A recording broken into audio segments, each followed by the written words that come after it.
आदित्य माढ़ी पूर्वतन विधायक 2019 मसीह 2024 मसीहा पर्यंत से विधायक थिले एवं गत थर से विरोधी दलर सदस्य हिसाब रे आम सहित काम करथिले।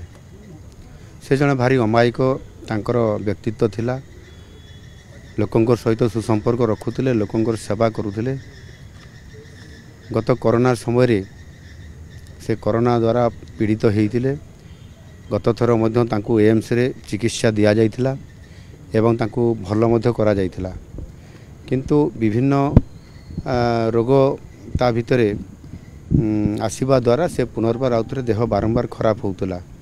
आमे भी तांको संपर्क रे थिलु।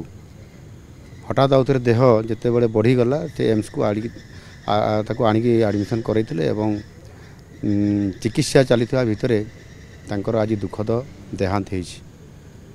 निश्चित भाव रे ए दुखरे मु गभीर भाव रे दुखित एवं मर्माहत। जड़े आग धाड़ीर समाज सेवी हिसाब रे काम करुवा जड़े व्यक्तित्व को आज ओडिशा हरैला। तांको आत्मार सद्गति कामना करने सहित तांको शोक संतप्त परिवार रे किभली भाव रे सुख और आनंद आसु से प्रभु निकट रे प्रार्थना करुछु एवं तांको परिवार रो उन्नति हो। निश्चित भाव रे सेथिपाई आमे समस्त मिसिकरी प्रभु निकट प्रार्थना करुछु।